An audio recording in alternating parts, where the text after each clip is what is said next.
No person is more enslaved than the one who does not realize he is handcuffed. I've been struck in the last few years of my ministry by the fact that I'm constantly running into two kinds of Christians. The first is dimly aware of a gnawing emptiness in their spiritual life, but isn't finding its answers in the context of spectator Christianity. In other words, knowledge, in and of itself, has not proved to be enough, and the fill-in-the-blank discipleship that we tend to hand people just isn't cutting it in a generation that values authenticity above activity. The second category of Christian I run into concerns me a bit more, especially since, as an evangelical minister, I seem to be part of the machine that cranks them out. Now, these are the people who've gotten their ticket to heaven, so to speak, who've gotten the information download and truly believe that that's it. This is what it means to be a Christian. They're not looking for anything more, either because they are satisfied with themselves or, more likely, because nobody has ever told them that there was more to be looked for. The problem I'm trying to address in this series of videos is simply this. I believe that there is far more to knowing God than most people experience in their lives, and I believe the connective tissue between us and God, the thing that actually brings forth the life of Christ within and allows us to be His hands, His feet, His mind, is prayer.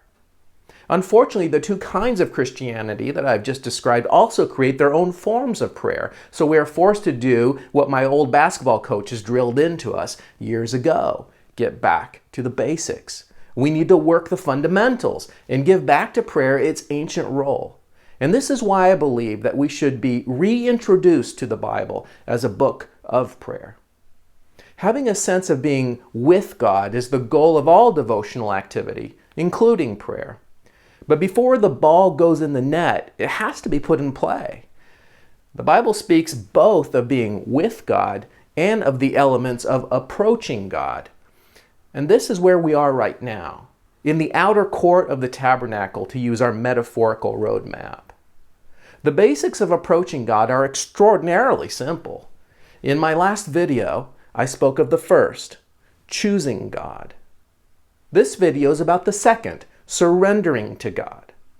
The Apostle Paul used the same mental roadmap to describe the journey to having the mind of Christ as I am using. He writes in Romans 12, "I appeal to you therefore, brothers, by the mercies of God, to present your bodies as a living sacrifice, holy and acceptable to God, which is your spiritual worship." This one single verse contains enough information to chip a hole in the glass ceiling of your prayer life. So if the fundamentals are so very simple, why is it that most of us spend much of our Christian lives passing the ball around to each other and cheering one another on, but rarely getting too close to the goal? Why do we love reading guidebooks, but seldom travel anywhere? Beyond the reasons I already mentioned, I think that we don't pray this way because we don't really think that God is as good as we say He is. And the act of surrendering verbally, out loud, brings that nagging truth up from the cellar. It was easy enough to choose God, partly because most of us are functional polytheists, and adding God to our other idols isn't that hard. In my last video, I mentioned how choosing God invites us to check our idols at the door, but the truth is, it doesn't force us to. But to follow this commitment through to its logical conclusion and make a verbal, first-person affirmation as you pray Romans 12:1, that you can say, "God, in light of who you are, I now lay myself unreservedly on your altar," and mean it. For me anyway, there is anxiety in that level of commitment. Facing God and saying, "I choose you," and following that up with, "I leave my life on your altar to do with as you please," these are the kinds of statements that engage the soul, precisely because your soul becomes the currency you are spending on the road to meeting God. There's no faking this, because there is nobody else around except you and God. Most of what Jesus Christ taught us about prayer, He taught by example. But when He did speak on the topic, He made it clear that hypocrisy in prayer is a big deal to God.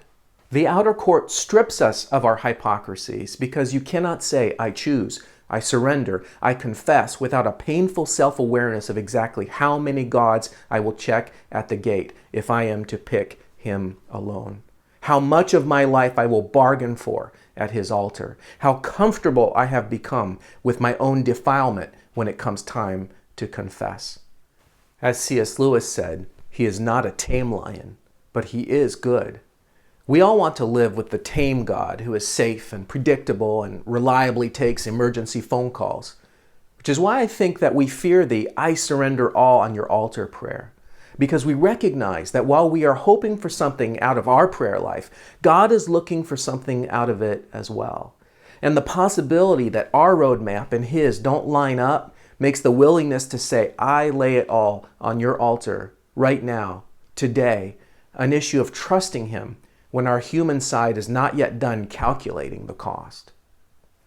Of course, this is all cloudy thinking, the result of swimming in a culture that has sold us on the bizarre notion that we are actually in control, that it depends upon us, that God helps those who help themselves. No, the altar of Romans 12 and the prayer that goes with it is the beginning of all things, not the final alternative when all else has failed.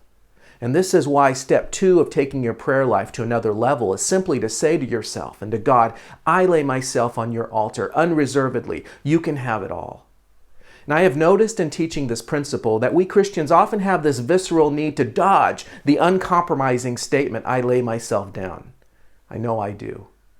I listen to myself pray and I find myself often saying things like, "I lay this problem on your altar, God, to do with as you please," conveniently changing a moment of decision into a request. In fact, I have even sacrificed my own brothers and sisters and happily laid John or Jane on the altar. Don't allow that to happen. The altar should be a painfully personal place. When we chose God at the gate, we were confronted with the question, what am I going to do with God? Now the altar asks, if it is true that the servant is not above his master, then Jesus, if you went this way, I pledge to follow you in this too. And I should note that this is a short prayer. Screwing up your courage to pray it is where the battle is. You may spend a long time praying various scriptures, choosing God, confessing, and interceding, but this prayer can be a one-liner, although we're not short of Bible passages here. But it is the hinge around which your relationship with God will turn, and it will define what your prayer life will become.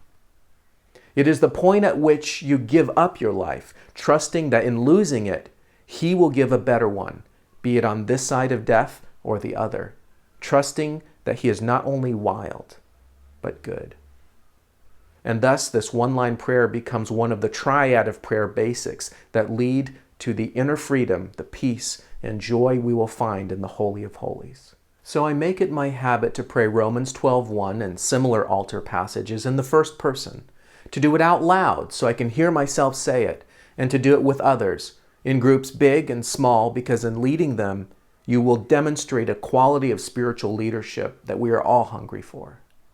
Spurgeon said it best when he prayed, "Let me be as the bullock which stands between the plow and the altar, either to work or to be sacrificed, and let my prayer be ready for either."